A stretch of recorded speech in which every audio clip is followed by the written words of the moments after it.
एक चोर था, वो अक्सर रात में चोरी किया करता था। चोर रात में ही चोरी करते हैं क्योंकि उन्हें मालूम है दिन में तो हम पकड़ लिए जाएंगे और जेल की सजा हो जाएगी तो सलाखों के पीछे सड़ते रहेंगे, आजीवन कारावास हो जाएगा तो फिर मौत भी जेल के अंदर होनी है। इसलिए चोर अक्सर ये कहने के बजाय हमेशा रात में ही चोरी करते हैं। कोशिश उनकी यही रहती है। तो एक चोर निकला, घर में पूजा पाठ किया और निकल पड़ा रात में चोरी करने के लिए। कहीं दूर गांव में निकल गए अपने गांव को छोड़कर। जब वो पहले घर में पहुंचा तो पता चला कि आज वहां शादी हो रही है, क्योंकि रामनवमी का वक्त चल रहा है और आपके छत्तीसगढ़ में नवमी भावर मतलब नवमी के दिन खास वो फेरे लगाते हैं, 7 फेरे, जयमाला डालते हैं, कहते हैं कि इस दिन शादी हो तो फिर 7-7 जन्म तक शादी पक्की हो जाती है। ऐसी मान्यता है लोगों की। तो रामनवमी का सीजन चल रहा है, नवरात्र का सीजन चल रहा है, तो वहां पर कार्यक्रम चल रहा था। तो उसे लगा कि लोग जाग रहे हैं, शोरगुल मचा है, लाउड स्पीकर बज रहा है, गीत गजल गा रहे हैं लोग, शादी का मौसम, लोग नाच रहे हैं, यहाँ पर चोरी करने का कोई उपाय नहीं। अगले घर की ओर आगे बढ़ा तो वहां पता चला कि बच्चे का बर्थडे मनाया जा रहा है। ये 9 दिन का उत्सव है। तो लोग सोचते हैं इसी शुभ मंगल अवसर पर कुछ ना कुछ कार्यक्रम किया जाए। तो वहां पर सोहर गाया जा रहा है, डीजे बज रहा है। उसे लगा कि यहाँ भी तमाशा चल रहा है, यहाँ भी हम चोरी नहीं कर सकते। तीसरे घर की ओर आगे बढ़ा तो वहां से आवाज आ रही है, घर के सामने ही लाइटिंग है और पता चला नजदीक गया तो सत्यनारायण की कथा चल रही है। पंडित जी आए हैं कहीं से और सत्यनारायण भगवान की कथा कर रहे हैं। बड़ा हैरान हुआ, परेशान भी हुआ कि आज लगता है मुहूर्त तो ठीक नहीं है, हमारी यात्रा ही खराब होने वाली है आज। और बड़ा अफसोस करता रहा। 10-5 घर और आगे बढ़ा तो कोई ना कोई प्रोग्राम चल रहा था। किसी के यहाँ देवी जागरण चल रहा था, कोई व्रत और उपवास में अपने गीत गा रहा है, अकेले दुकेले, मतलब हर घर में लोग जग रहे हैं। रात के 12-1 बजने को वक्त आया। ऐसे करते करते 10-25 घर वो घूम लिया, आधा से ज्यादा गांव घूम लिया। बहुत परेशान था और हैरान, ये हो क्या गया है, ऐसा कैसे हो गया। पहली बार जिंदगी में ऐसा हो रहा था कि रात को निकला हूं और कोई घर खाली नहीं मिल रहा है जहां पर आराम से जाके चोरी कर सकूं।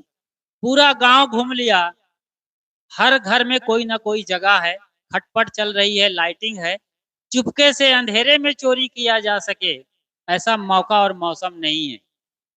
हताश हो गया वो, निढाल हो गया, लटक गया चेहरा, सर नीचे झुक गया और मायूस होकर, हताश निराश होकर जब गांव से बाहर निकल रहा था तो देखा कोई दिया जलाया गया है। वो दिया अब भी टिमटिमा रहा है, बुझने के कगार पर है और जैसे ही मंदिर के दरवाजे पर कदम रखा वो दिया भी बुझ गया।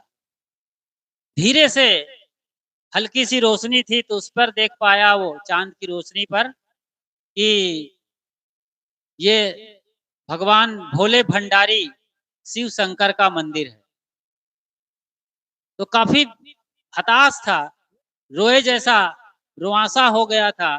तो वहीं पर जाकर के पूरा अपने को झुका दिया, सरेंडर हो गया और बिछा दिया और कहा प्रभु रक्षा करो, ये क्या हो रहा है मेरे साथ, कि आज पूरा रात बेकार चली गई है, पूरी रात खाली गई है, कल भी रात आने वाली है। तो कल के लिए मुझे वरदान दीजिए कि मैं चोरी करूं और मुझे सफलता मिले। हे प्रभु, आप मुझे ऐसा आशीर्वाद दीजिए कि कल मेरी मनोकामना पूरी हो और जरूर सफल हो जाऊं चोरी करने में। ऐसा वो मिन्नत मांगा और उठ रहा था। सर जैसे ही उठाया तो ऊपर देखता है एक चांदी का कलश चमक रहा है। चांद की रोशनी ही सही लेकिन चमक थी। तो कलश को देखते ही उसे लगा, बहुत जल्दी उसके दिमाग, चोर और क्या सोचेगा, चोर तो चोरी के बारे में ही सोचेगा। वो कई सालों का उस्ताद था और कभी रात खाली नहीं गई थी।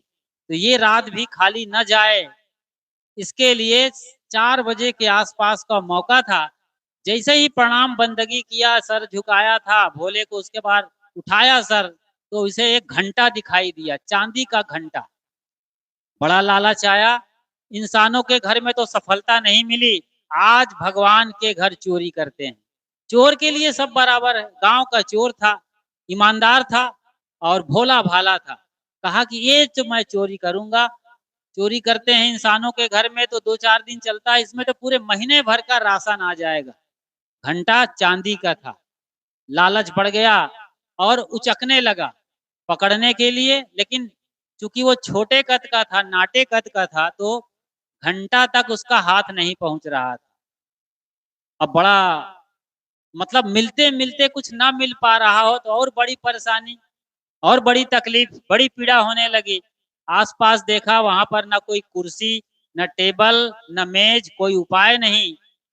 तो इतने में वो सोचा, अब 4:30 का वक्त हो रहा था, इतने में पुजारी का भी आने का वक्त हो रहा था। कहीं पुजारी ना आ जाए तो सारा खेल बिगड़ जाएगा। भगवान के घर में चोरी कर रहा हूँ आज, कहीं ये मेरा आखिरी दांव रात के बीतते बीतते सुबह सुबह बेकार ना चला जाए।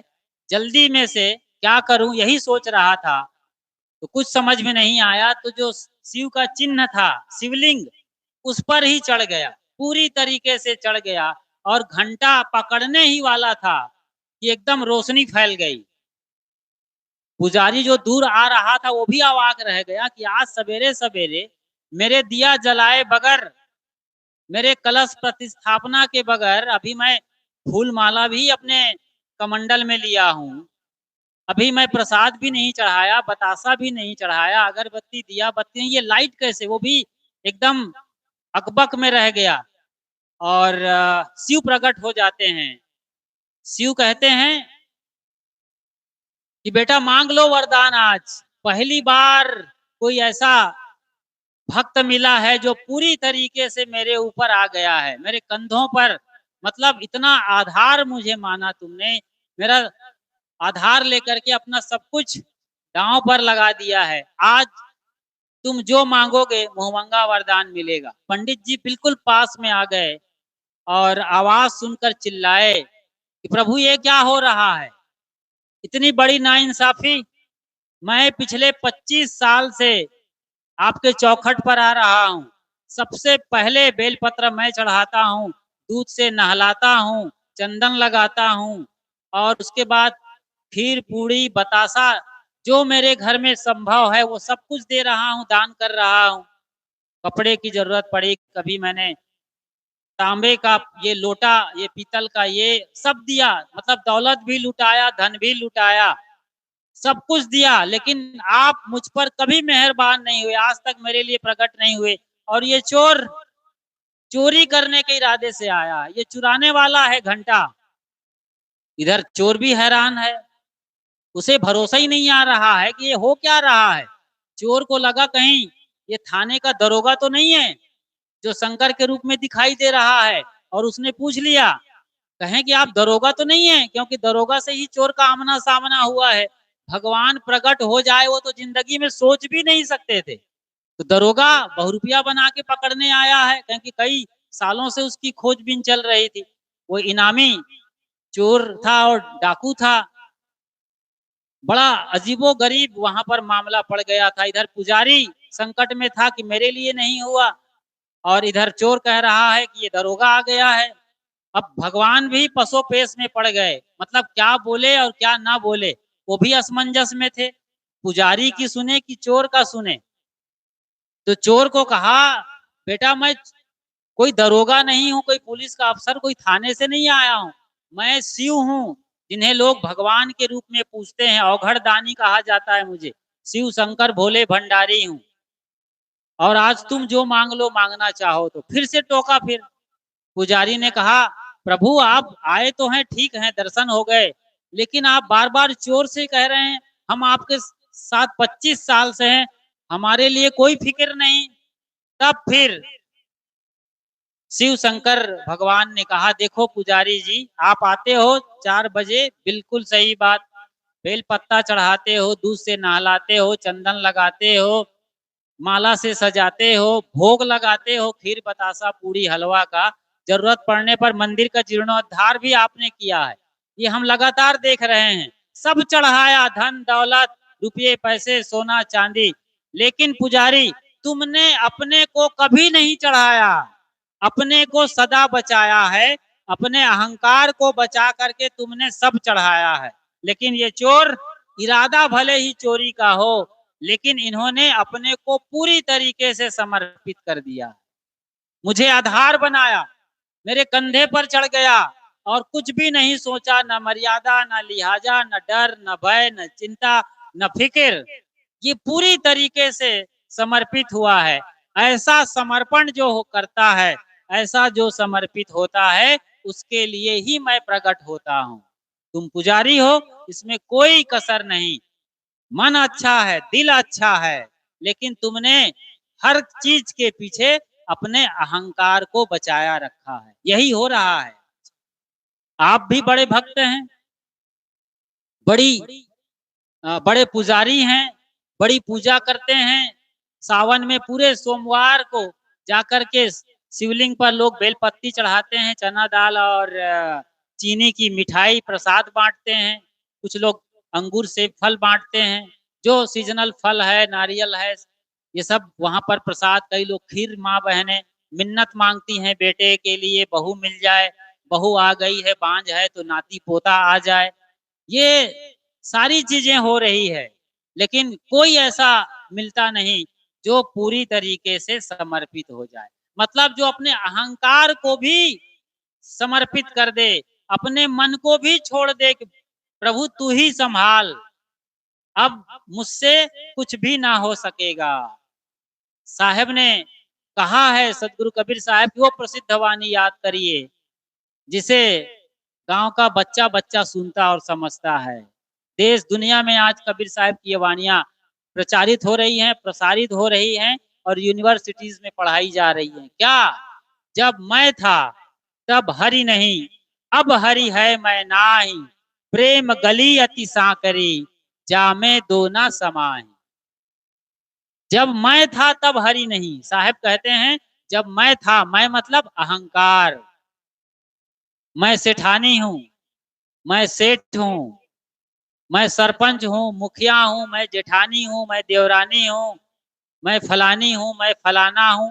ये जो मैं और हूँ के बीच में जो आप लाते हैं ना कि मैं ऐसा हूँ वैसा हूँ, तो यही जो मैं होना है, अहंकार है, इसी ने आपको अब तक भगवान के दर्शन से, प्रभु के मिलन से, आत्मा के साक्षात्कार से रोके रखा है। जब मैं था तब हरि नहीं। हरि मतलब विष्णु का एक नाम है।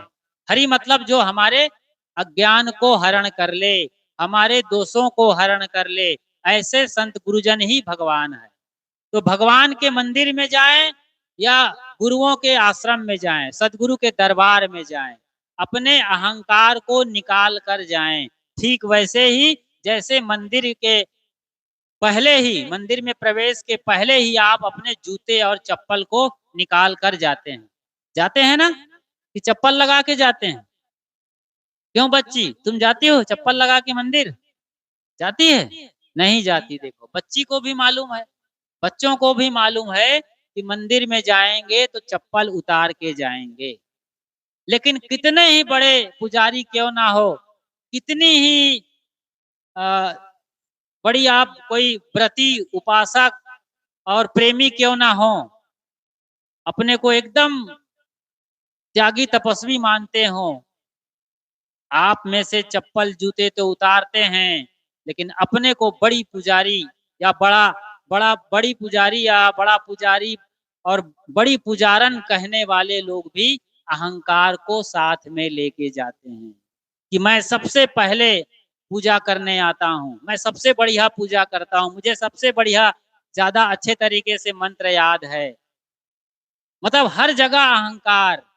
मंदिर में आप गए, अगरबत्ती लगाए, बेलपत्ती चढ़ाए, चंदन तिलक किए और भोग प्रसाद सामग्री चढ़ाए और आंख बंद करके बुदबुदाए, कि प्रभु हमारे घर की रक्षा करना, सुख शांति समृद्धि से भरपूर करना, धन धान्य से, ये सब बढ़िया आपकी बात। लेकिन वहां जो विनम्रता आप अभी दिखा रहे हैं पूजा करते वक्त, जो आपका अहंकार झुका हुआ है, कुछ पल के लिए गिरा हुआ है, आप विनम्र हैं शरीर और मन इंद्रियों से, भाव बढ़िया है, आंखों में शायद आंसू भी आते हैं, लेकिन यही आंख, यही शरीर अभी जो झुका है, वो घर में जाकर के ये आंख दूसरे को तरेरने वाली हो जाती है। ये झुका हुआ शरीर अकड़ जाता है। विनम्रता में क्रोध और ईर्षा की आग लग जाती है। और आप मंदिर के अंदर पुजारी मालूम पड़ रहे थे, बाहर आकर के कसाई हो जाते हैं। अभी नवरात्र में लोग लहसुन और प्याज भी नहीं खाएंगे। हम व्रती हैं, उपासक हैं, 9 दिन तक लहसुन प्याज को खाना तो दूर, छुएंगे भी नहीं, इतना बड़ा संकल्प लेते हैं। लेकिन जैसे ही नवरात्र पूरी होती है, 10वां दिन आता है, लहसुन प्याज ना खाने वाले लोग बकरा मारते हैं, मुर्गी मारते हैं, मछली काटते हैं और खूब छौंक बघा करके पूरे गांव के साथ मिलकर दावत उड़ाते हैं। सोचिए जरा, आप भगवान के नाम पर इतना बड़ा पाप और इतनी बड़ी हिंसा कैसे कर लेते हैं? कहां से ये शक्ति मिल जाती है आपको? समर्पण है, दिखावा भर है, दिखावे की भक्ति चल रही है, इसीलिए आज भक्ति नहीं फूलती है, भक्ति नहीं छाजती है।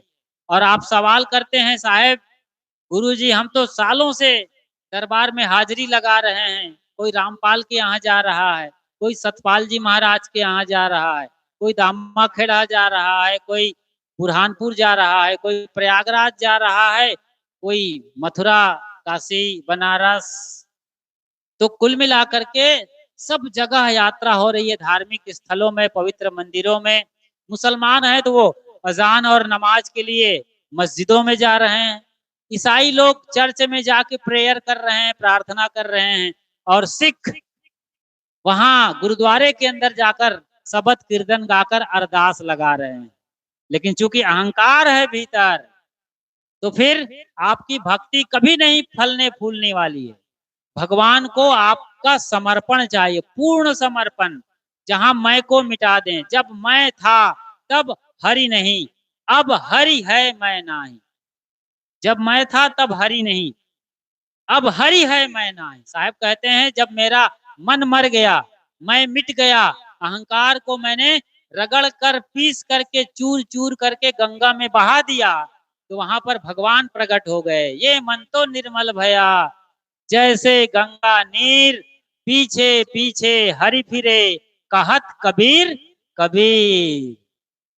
ये साहब के साथ हुआ है तो आपके साथ भी हुआ, क्यों नहीं होगा? लेकिन आप अपने को धोखा देते हैं। कबीरपंथी भी अपने को धोखा देते हैं। साहब को बताते हैं कि आसमान से आए थे, कमल फूल पर प्रकट हुए थे। यहीं पर आपका और कबीर साहेब से पूरा कनेक्शन कट गया। क्यों? वो तो परम पुरुष हैं, सतपुरुष हैं, कुछ भी कर सकते हैं। आग में कमल खिला सकते हैं, सूरज में कमल खिला सकते हैं, और कमल में सूरज उगा सकते हैं। मतलब यहाँ पर जो अपने महापुरुषों को, प्रभु को, इष्ट को, भगवान जिन्हें कहते हैं, उन्हें जब आसमान में टांग देते हैं, सर्व सिद्धि वाले मानते हैं, सब कुछ करने वाले मानते हैं, सब सर्वशक्तिमान, सर्वव्याप्त, तो फिर आपका पूरा संबंध उस भगवान से बिल्कुल कट जाता है।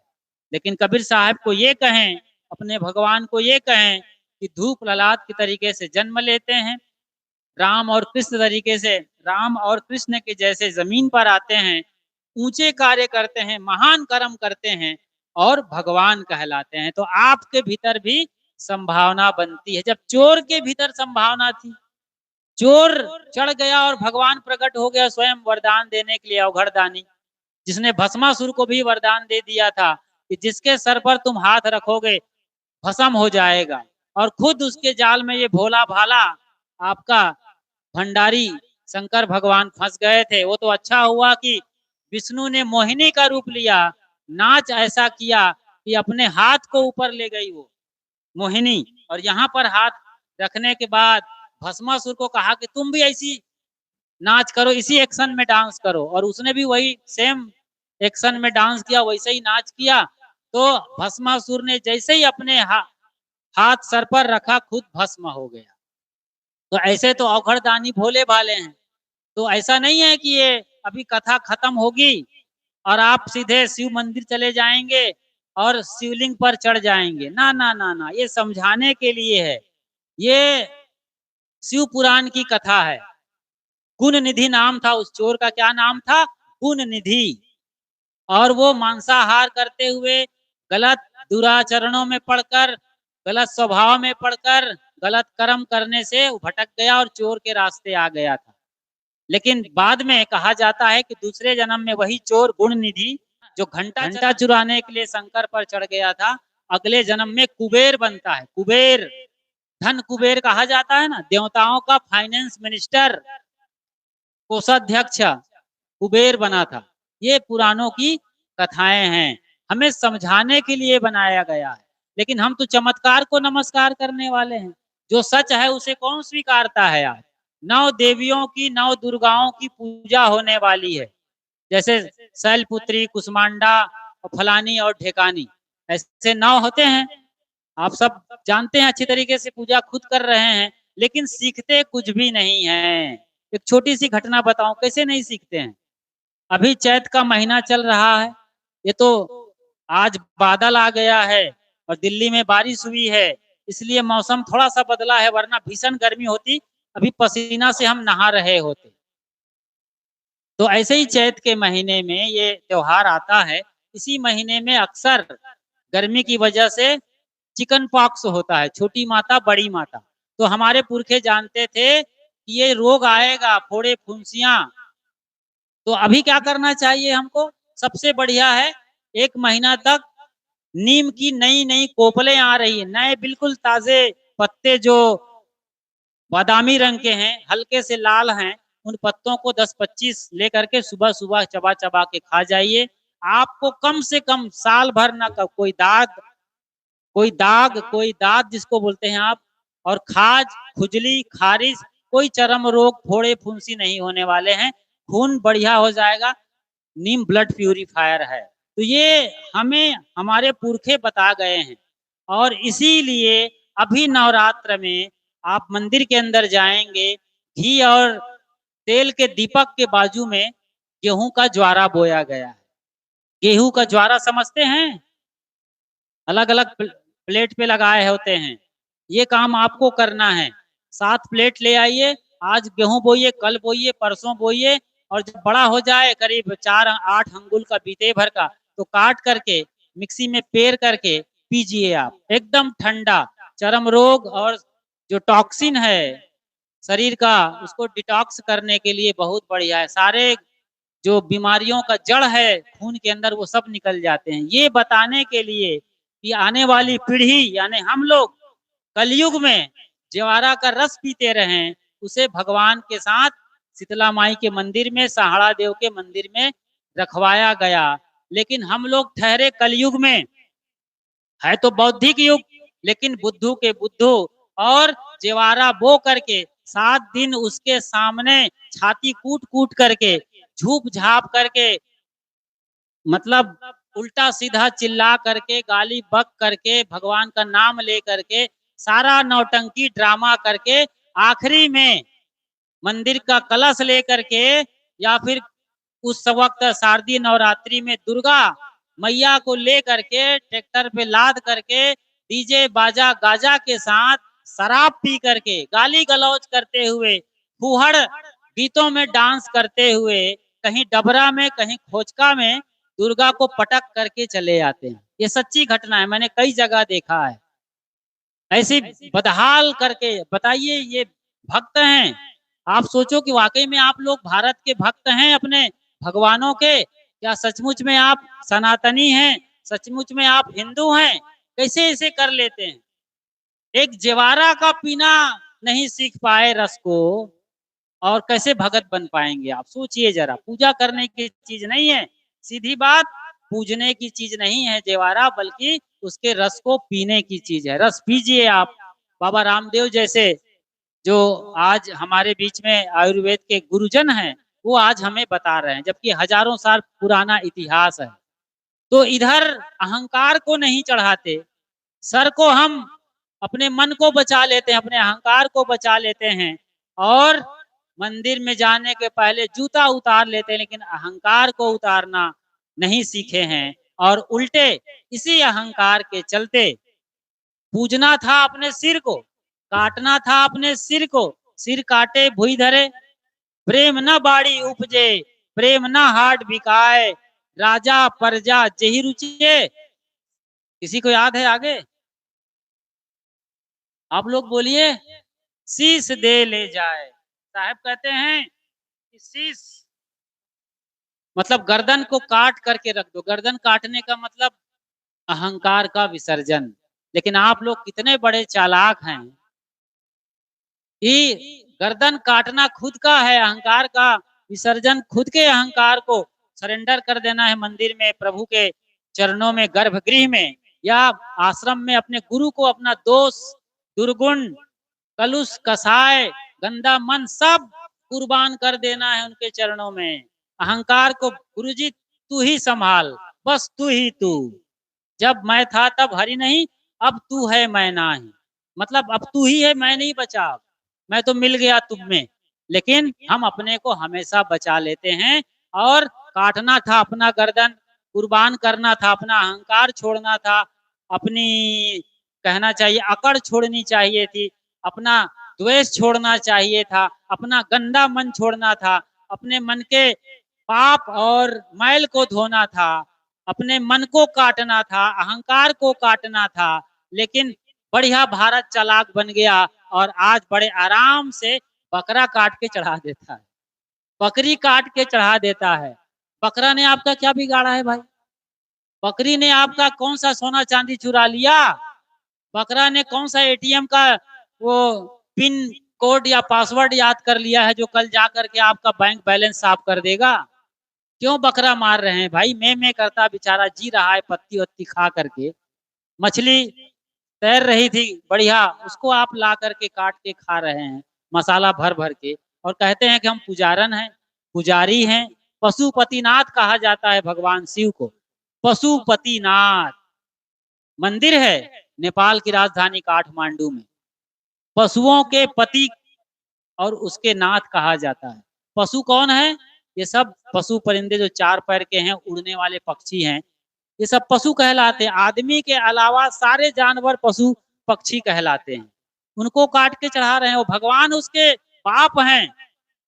आप कहते हैं कि उसी ने पैदा किया है, उसी ने पैदा किया है, और उनके ही बच्चों को आप मार के खा रहे हो। आप पड़ोसी के बच्चे को मारोगे तो पड़ोसी आरती उतारने आएगा आपके? सोचो जरा।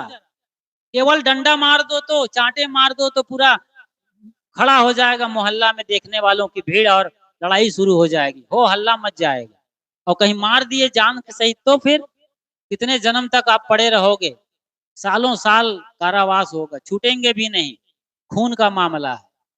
और आप बकरा मुर्गी जो आपके ही भगवान के बच्चे हैं, आप जिन्हें बाप कहते हैं, अपने ही भाई बिरादर को काट के खा जाते हैं।